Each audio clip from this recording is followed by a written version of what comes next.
Potatoes may fill pantries worldwide, but there is a forgotten tuber that quietly yields more, lasts longer, and outperforms potatoes even in barren soil, during drought, and with almost zero care. This crop delivers triple the harvests of potatoes and shrugs off pests and blight. Yet nearly no one grows it today because a single industrial scandal and a twist of history erased it from memory. Why did we abandon a plant so resilient and delicious it could help reshape food security? The real story goes far deeper than you might think. Long before the potato ever crossed the Atlantic, a different tuber shaped the daily lives of indigenous communities across eastern North America. Helianthus tuberosus, known today as the sunchoke, was not just a wild food, but a carefully tended crop. Generations of native farmers selected, divided, and replanted its knobby roots, relying on them through lean winters and dry summers. The tubers could be roasted, boiled, or dried for flour, and their resilience meant they stayed hidden in the ground until needed, safe from spoilage and hungry animals. For many, they were as dependable as the sunrise, thriving on floodplains, woodland edges, and open prairies alike. European explorers arriving in the early 1600s took note. Samuel de Champlain encountered sunchokes near what is now Massachusetts and sent samples back to France. There, the plant's sunflower-like blooms caught the eye of Italian gardeners, who called it girasole, which means turning to the sun. As the tuber moved through English markets and kitchens, the name took a detour. English tongues twisted girasole until it sounded like Jerusalem, and because the taste reminded some of globe artichokes, the odd name Jerusalem artichoke stuck. The confusion was so complete that by 1633, herbalist John Gerard was writing about Jerusalem artichokes in London, even though the plant had never set root anywhere near the Holy Land. Despite the name, the sunchoke's true story remained rooted in the Americas. Indigenous farmers continued to nurture patches of Helianthus tuberosus long after settlers began planting their own. The plant's ability to return year after year without replanting or pampering made it a staple for those who valued reliability over novelty. Over time, though, the sunchoke's place in mainstream agriculture faded, swept aside by crops that fit better with the demands of industrial farming. But its legacy, one of adaptation, stewardship, and quiet abundance, still lingers beneath the surface, waiting to be unearthed. In the early 1980s, sunchokes were pitched as the next miracle crop for American farmers struggling through the farm crisis. High interest rates, collapsing grain prices, and a wave of foreclosures left many desperate for a lifeline. Into this turmoil stepped American Energy Farming Systems, AEFS, promising riches from a plant most buyers had never seen. AEFS founders Myron Hendrickson, David Dwyer, and Jim Kramer blitzed the Midwest with glossy brochures and bold claims sunchokes would yield $40,000 per acre, fuel the nation's cars, and save family farms. Over 2,500 farmers across more than 30 states bought in, sinking a collective $25 million into seed, contracts, and faith in a promised market that never materialized. Extension agents and agricultural officials raised red flags almost immediately. University of Minnesota memos called AEFS's yield numbers pure fantasy, warning that no research backed the claims and that the supposed alcohol fuel market was years away if it ever arrived. Still, hope was hard to kill. Phones rang off the hook, and AEFS's contracts spread like wildfire. Some early adopters made quick money selling seed to neighbors, but the system could not last. Warehouses filled with unsold, fibrous tubers that clogged drying equipment and jammed stills. By May 1983, AEFS collapsed under $19 million in debt, leaving at least 10 million pounds of sunchokes with nowhere to go and thousands of farmers holding worthless contracts. The fallout was bitter. Neighbors who had once shared advice now traded accusations, and the plant itself became a symbol of broken promises. The AEFS debacle did more than bankrupt farmers, it buried sunchokes in a fog of mistrust and ridicule. Extension services and state officials, once hopeful, now warned against the crop entirely. Grocery buyers wanted uniform potatoes, not knobby, unpredictable tubers with a bad reputation. That legacy lingers, and it is a major reason most gardeners have never heard of sunchokes, let alone grown them. Before we dig into why sunchokes are actually a gardener's secret weapon, if you enjoy learning about forgotten crops, survival gardening, and smart growing tips, hit that subscribe button. It helps this channel grow and lets us bring you more stories just like this. Thank you. Now it is time to rethink everything you thought you knew about what makes a crop truly valuable. Plant a single sunchoke tuber in the corner of a neglected yard, and within a season it can transform that patch of earth into a wall of green. These plants do not just survive, they flourish in places where potatoes would barely sprout.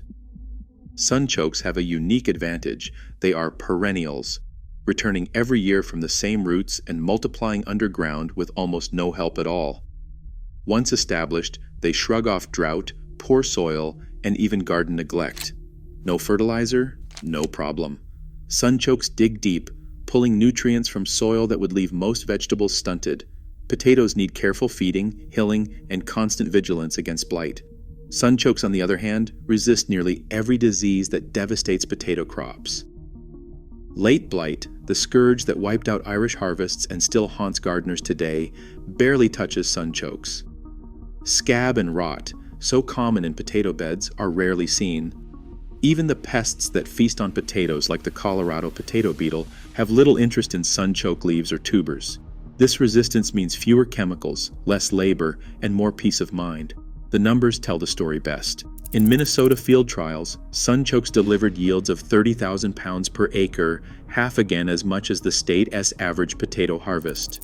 Under the right conditions, Oregon researchers recorded sunchoke yields pushing 64,000 pounds per acre, outpacing even commercial potato fields with irrigation.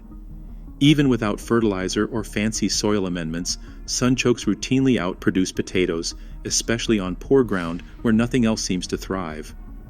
These are not just survival numbers. For gardeners and homesteaders, it means a small patch can fill baskets with sweet, nutty tubers year after year with almost no effort. Plant them once, and the harvest keeps coming. No annual replanting, no crop rotation, no constant worry about disease wiping out the season. The sunchoke's self-sufficiency is its real superpower, turning forgotten corners and rough soil into a steady, reliable food source that outshines potatoes on nearly every front. That is the promise in the soil, a crop that asks for almost nothing and gives back more than you would expect. But how do these plants actually behave when you let them loose in the garden? Their next set of tricks is where things get interesting. As winter loosens its grip and the soil begins to warm, sunchokes stir quietly beneath the surface. By early spring, the first shoots push through, pale green, sturdy, and determined. These sprouts do not waste time. Within weeks, they grow into thick, leafy stems. By midsummer, a single plant can reach 3 meters tall, towering over most garden vegetables and forming a dense screen that sways in the breeze. The leaves are rough and broad, soaking up sunlight, while the stems thicken to support the coming weight underground. What is happening below is just as impressive. Sunchokes send out rhizomes, underground stems that stretch outward, sometimes as far as a meter from the original plant. Each rhizome tip can form a new tuber, and every tuber left in the ground is a potential new plant for next season. This is how a single planting can turn a bare patch into a thicket by the second year. The growth is vigorous, but not chaotic. With a little planning, that energy becomes an asset, not a problem. Gardeners sometimes worry that sunchokes will take over. It is true, they are persistent. But their spread is easy to manage with the right approach. Planting them in raised beds, containers, or bordered plots keeps rhizomes from wandering. Regular harvesting in the fall removes most of the tubers, limiting next year's growth to only what you want. Even mowing around the patch during the growing season can stop new shoots from escaping into the lawn. The key is to think of sunchokes as a perennial hedge, strong, reliable, and responsive to boundaries. Mistaking this vigor for weediness misses the point. Sunchokes do not sneak in uninvited, they simply thrive wherever they are given a foothold. With a bit of containment, their energy becomes pure advantage, a living fence, a privacy screen, and a near bottomless supply of food. The real challenge is not stopping them, it is deciding just how much abundance you are ready to manage. Understanding their seasonal rhythm and growth habits is the first step to harnessing their full potential. Next comes the hands-on part, getting them in the ground and setting your patch up for years of effortless harvests. Getting sunchokes started is simple, even for first-time growers. The process is practical and forgiving, which makes sunchokes a great choice for beginners. The best time to plant is late winter or very early spring, just as the soil begins to thaw, but before most weeds have a chance to wake up. Good timing gives the plants an edge over weeds and pests. Choose a spot with plenty of sunlight. Full sun produces the biggest harvest, though sunchokes will still grow in partial shade. They are not picky about soil, but loose, well-drained ground makes digging and harvesting far easier down the road. Think sun and space when you pick your bed. Start by loosening the soil to a depth of about 1 foot. There is no need to add fertilizer or compost unless your soil is truly exhausted. Sunchokes are built for tough conditions, and they perform well where many crops struggle. Use whole tubers or large pieces with at least 1 eye each. Dig holes or a shallow trench about 4 to 6 inches deep. Place the tubers eye side up, spacing them 12 to 18 inches apart in all directions. That gap is important. It gives each plant room to spread and prevents the patch from turning into a tangled mess by summer end. Give each plant room to breathe. Backfill the holes and press the soil down gently. Apply a light layer of mulch, such as straw, leaves, or grass clippings.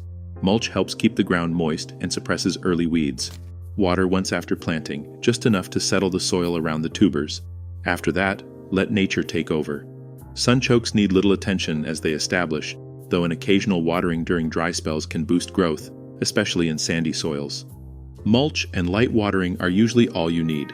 Containment is the one place to plan ahead. If you want to keep sunchokes from wandering, plant them in a raised bed, a large container, or a plot bordered by sturdy edging sunk at least 1 foot deep. That barrier stops underground rhizomes from sneaking into other parts of the garden. Dedicated beds also make yearly harvests much easier, since you will not find surprise shoots in the middle of your carrots or beans. Think containment before you plant. Once planted, step back and let the sunchokes do their work. By mid-spring, green shoots will appear, and by summer you will have a towering hedge of leafy stems. With the right start, your patch is set for years of effortless abundance. Harvesting sunchokes is a moment of pure reward. After the first hard frosts have blackened the stems and sent the plants into dormancy, the real treasure waits just beneath the soil. Unlike potatoes, there is no rush. Sunchokes can stay in the ground all winter, ready to dig whenever the ground is not frozen solid. Most gardeners use a sturdy garden fork, working carefully to avoid slicing through the knobby tubers. Loosen the soil around the clump, then lift gently. The tubers break free with a satisfying snap, covered in earth and still crisp from the cold. Their shapes are unpredictable, some long and smooth, others twisted and bumpy, but all are edible. Once harvested, a quick rinse with water removes most of the dirt. For tougher spots, a soft brush does the trick. Sunchokes do not store well if left to dry out, so for long-term storage, gardeners often pack them in boxes of damp sand or sawdust and keep them in a cool, dark place. This simple method can extend shelf life for several months, preserving their crunch and sweetness. If you prefer, just dig as needed through winter, letting the ground itself act as a natural cellar. With each forkful, you secure a steady food supply, no special equipment, no complicated steps, just a reliable harvest, year after year, waiting quietly underground. Slice into a freshly dug sunchoke, and the first thing you notice is the crunch. It is clean, almost like a water chestnut. Raw, the flavor is light and nutty, with a little sweetness and a whisper of artichoke that lingers. Thin slices tossed into a salad add a refreshing snap, while thicker pieces hold up well in stir-fries and slaws. When heat enters the picture, sunchokes really shine. Roasting at high temperature transforms these knobby tubers. The edges caramelize, sugars deepen, and the flesh turns golden and creamy. That nutty sweetness intensifies, and the inulin, a special fiber at the heart of the sunchoke, becomes easier to digest for most people. A simple tray of roasted sunchokes with olive oil and a pinch of salt is hard to beat. They are just as comfortable simmering in a pot of soup, where they lend a silky body and subtle richness. Mash them with a splash of cream for a dish that is lighter than potatoes but just as satisfying. Or slice them thin, Toss with a little oil and bake or use an air fryer for chips that are crisp and earthy. Mix sunchokes with potatoes for a familiar twist, or let them stand alone. Their flavor holds up either way. Every preparation brings out a different side, proving this humble tuber is more than just a survival food. It is a kitchen collaborator, ready for whatever you throw at it. A single patch of sunchokes can become the backbone of real food security. While other crops depend on rain, fertilizer, or constant attention, sunchokes hold steady even in the harshest seasons. Their tubers pack 73 calories per 100 grams, nearly matching potatoes, but with a resilience most crops cannot touch. When drought shrivels gardens and water bills soar, sunchokes keep growing, drawing moisture from deep below the surface. Established stands can survive weeks without a drop of rain, making them a lifeline in dry years and unpredictable climates. Unlike most vegetables that demand immediate harvesting and storage, sunchokes offer a living pantry. Tubers rest safely underground, fresh and crisp, until you are ready to dig them up, with no root cellar or special equipment needed. This in-ground storage means food is always on hand, even if a storm knocks out power or supply chains falter. For anyone thinking about long-term resilience, a bed of sunchokes turns forgotten corners of the yard into a private reserve, steady calories, minimal water, and a safety net that keeps giving back. Planting them is not just good gardening, it is a step toward real independence and peace of mind. In a world where food security grows uncertain and climate extremes test every harvest, sunchokes quietly deliver abundance where other crops fail. They thrive on neglect, out-yield potatoes, and require almost nothing but space to grow. That combination of high yield, low maintenance, and resilience makes them a powerful option for home gardeners and homesteads alike. As grocery prices climb and backyard gardens matter more than ever, the real question is, how many overlooked solutions are sitting right beneath our feet? If you have grown sunchokes, tell us about your experience in the comments. If you want more videos on forgotten crops, survival gardening, and smart growing tips, subscribe now. It helps the channel grow and lets us bring you more practical guides. Thank you for watching. In our next video, we will explore another underused crop that could change how you feed your family. See you in the garden.